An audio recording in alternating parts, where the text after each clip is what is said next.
Ahora, hay otra cosa en bronquitis que es muy importante, yo siempre o sea, esto es simplemente cultura general, ¿no?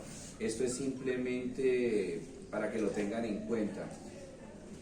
Las dichosas nebulizaciones caseras. Jamás hagan una nebulización casera.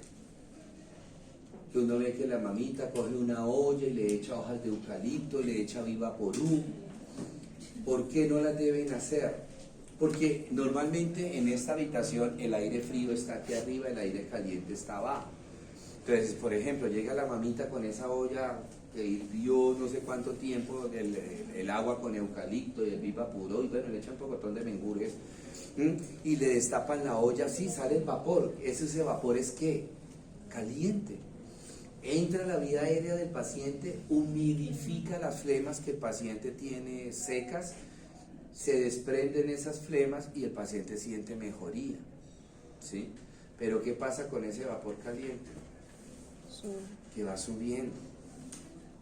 Y en la medida que ese vapor caliente sube, ¿qué le va a pasar al vapor o al aire frío? O sea, empiezan a cambiar. Porque el vapor caliente empieza a empujar hacia abajo el aire frío. Y entonces, ¿qué sucede? Que el niño llega un momento en que empieza, cuando ya pasa el efecto, digamos que ya no sale más humo, por así decirlo. Entonces, de lo que empieza a respirar el niño es ¿qué? Aire frío. ¿Y qué le va a pasar al bronquio? Broncoconstricción. Broncoconstricción. Y es donde muchos niños se quedan muertos. ¿Sí? ¿Por qué? Porque ese broncoespasmo se hace severo. Si anteriormente el niño tenía el bronquio así, con la nebulización le queda así, y con el broncoespasmo se cerró completamente la vía aérea y le produce apnea y muerte súbita al niño o al adulto. ¿Sí? Entonces hay que tener mucho cuidado con eso, ¿ok? Bueno, perdón un momento, que es que no sé si será la flor de acá y con la visita de padre, pero no tengo más, si no lo WhatsApp.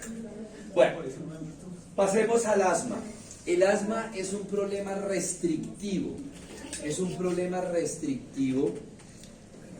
de la vía aérea, en donde aquí hay un proceso inflamatorio, igual que lo que vimos en bronquitis, pero el desencadenante va a ser, ya no es un virus, sino va a ser un alergeno, que era lo que por allá en vasculitis hablamos, va a ser un antígeno, que por ser un proceso alérgico, entonces ya no va a, ese antígeno lo vamos a llamar alergeno. ¿Cuál puede ser el alergeno? Hombre, puede ser el pelo de un animal, la mota de una tela, la mota que botan los muñequitos de felpa, el polvo, el polen, algún olor fuerte, cualquier cosa de esas, ¿cierto? Le puede generar. Y la respuesta inmune está mediada por un anticuerpo que va a ser, ¿alguien se acuerda que lo vimos cuando vimos vasculitis? ¿Qué tipo de anticuerpo media las respuestas alérgicas? ¿El qué? IgE.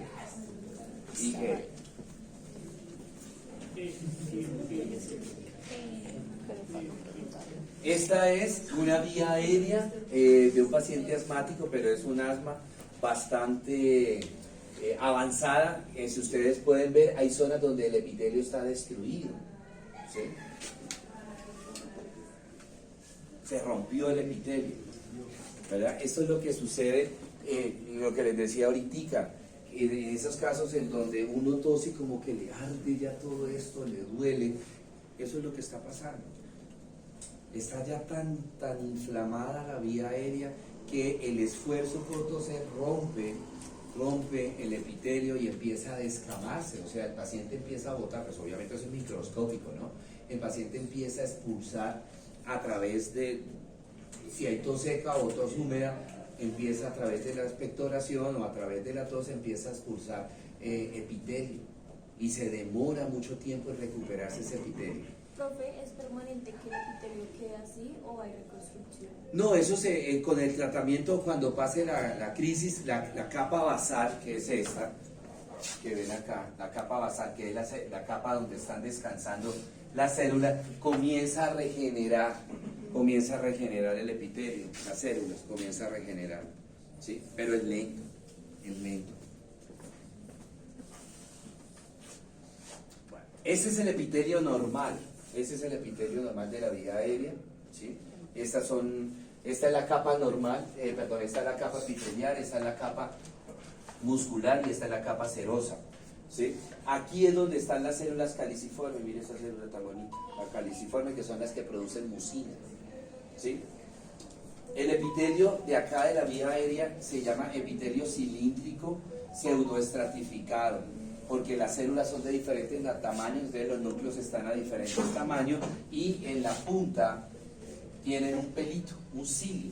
La función de ese cilio es captar el material particulado que atravesó la vía aérea, las vibrisas, ¿sí?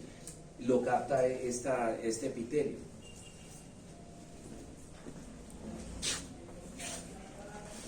Bueno, muy bien. Bueno. ¿Cuál es la característica más importante del asma? Igual que en la bronquitis, el broncoespasmo. De aquí en adelante, digamos que el término común de estas enfermedades es el broncoespasmo, ¿cierto? Igual, mire el broncoespasmo allá abajo, ¿cierto? Hay dos tipos de asma, está el asma extrínseca y está el asma intrínseca. La más común es el asma extrínseca, que es el alergeno. ¿Dónde está? Extrínseca, en el exterior del cuerpo, ¿sí? Lo que les decía ahorita, ¿sí? Entonces es el pelito del gato, que la motica de la ropa, que la motica de la toalla, del peluche y toda esa cuestión. Ese es el alergeno. Y como les decía, está mediada por inmunoglobulina E. El otro tipo de asma que es poco frecuente es el asma intrínseca, ¿sí? ¿En dónde? Sí. Sí, es que puedo seguir ya ahí. Listo. La intrínseca se desconoce la causa por qué la vía aérea se genera broncoespasmo.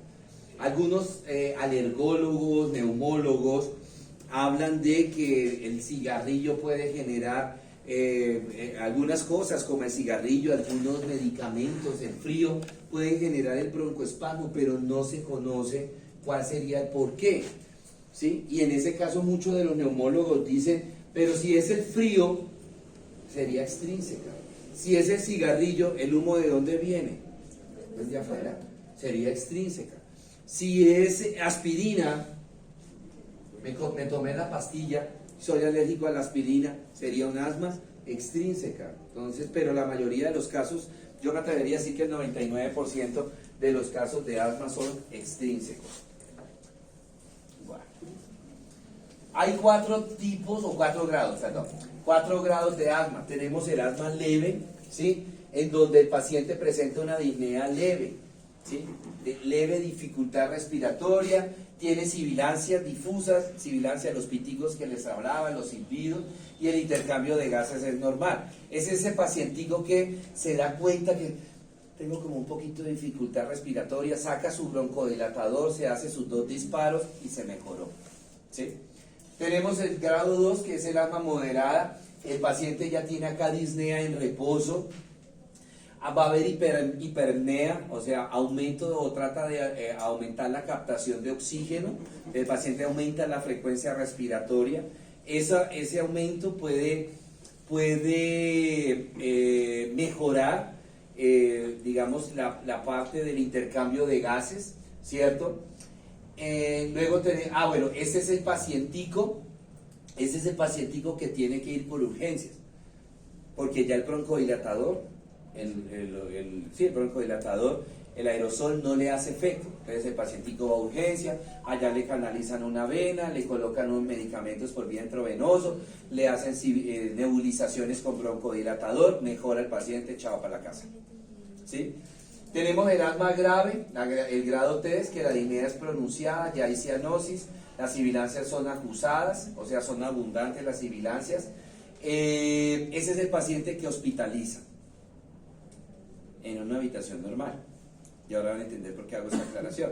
Y en la disnea grado 4 es cuando el paciente tiene insuficiencia respiratoria, es cuando ya el paciente necesita un soporte ventilatorio. ¿Sí? O sea, hay que llevarlo a UCI y conectarlo a un ventilador. ¿Correcto? Bueno. ¿Qué es lo que está sucediendo? Entonces, ese alergeno, ¿sí? Ese alergeno ingresa al cuerpo, le desencadena la respuesta inmune mediada por inmunoglobulina E, ¿cierto? Se va a producir, nosotros tenemos un tipo de glóbulo blanco que se llama las células cebadas o mastocitos. Ellos son glóbulos blancos que en su interior tienen unos granulitos. Y esos granulitos son de diferente tipo. Esos granulitos son de bradicinina, histamina, serotonina, prostaglandina y leucotrienos.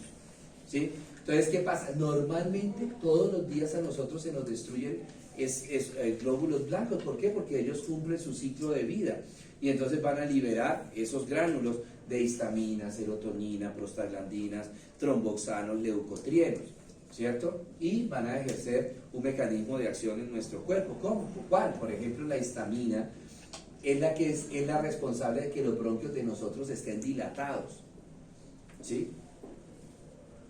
Muy bien, histamina es la que media principalmente en estos pacientes toda la sintomatología, la parte de la histamina, ¿correcto? ¿Qué sucede? Que en estos pacientes se va a producir ruptura mayor, por así decirlo, de lo normal. Entonces va a haber mucha liberación de histamina, de serotonina, de prostaglandinas, de tromboxanos y de leucotrienos. Y ese exceso de estos gránulos, de estas sustancias, son los responsables de los síntomas, son los responsables de que se genere broncoconstricción, mejor dicho, son los responsables de que se genere broncoespasmo, y ya sabemos qué va a pasar de ahí en adelante, ¿sí?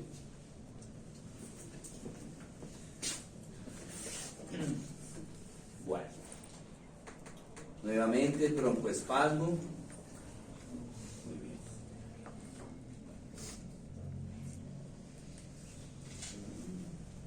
Aquí, esperen.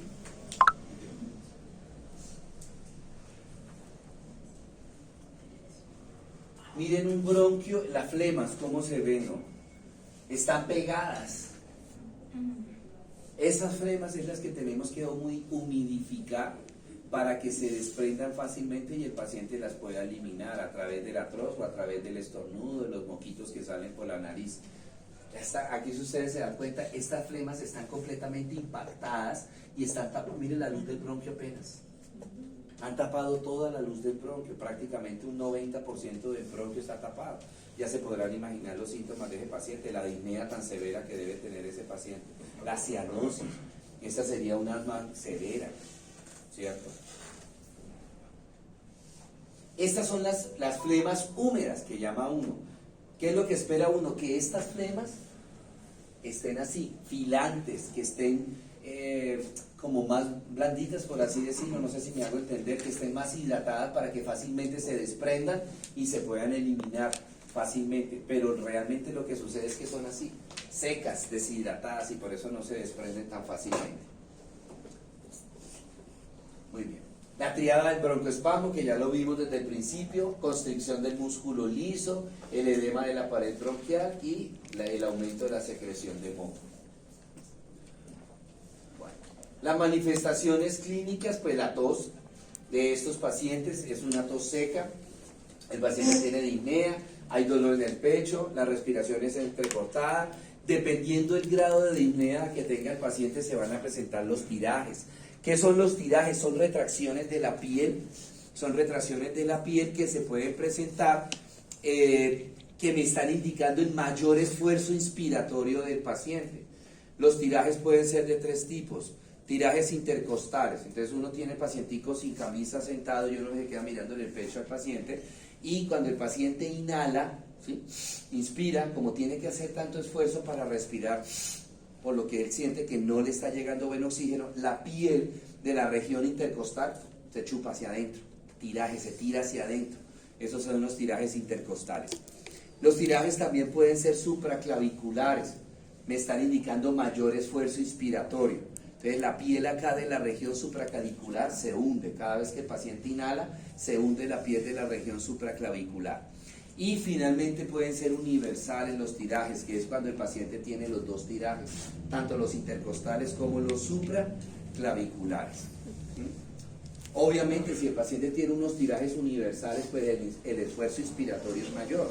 Está haciendo mucha fuerza sin querer. El paciente no se da cuenta de la fuerza que está haciendo para inhalar.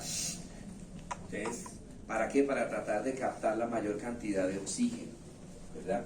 Se presentan las sibilancias y se pueden presentar los estertores.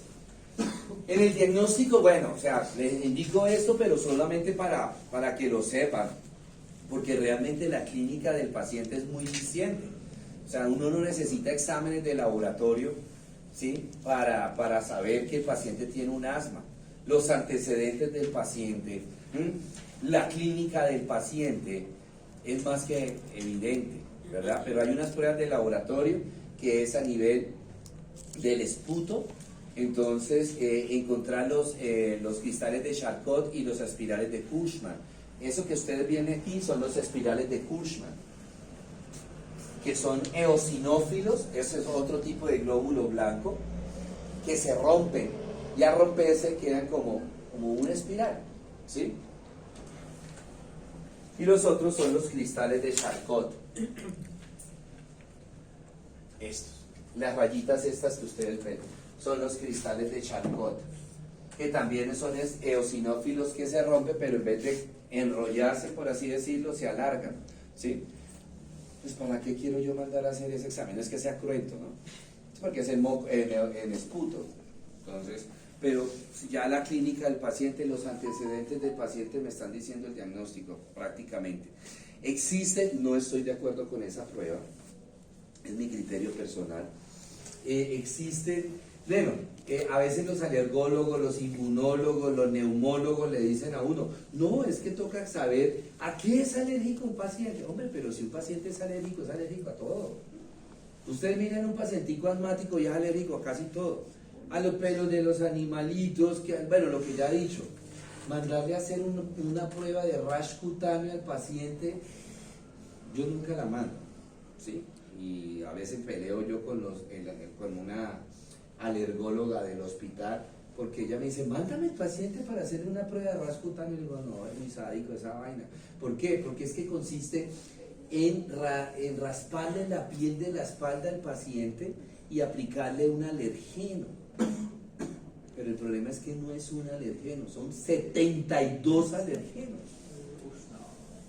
Y lo va marcando uno, dos, tres, y después de un tiempito miro dónde se le hinchó al paciente. Entonces ya miro, bueno, se hinchó en el 4. ¿El 4 es qué? Pelo de animal. Ya les muestro una prueba de rash cutáneo.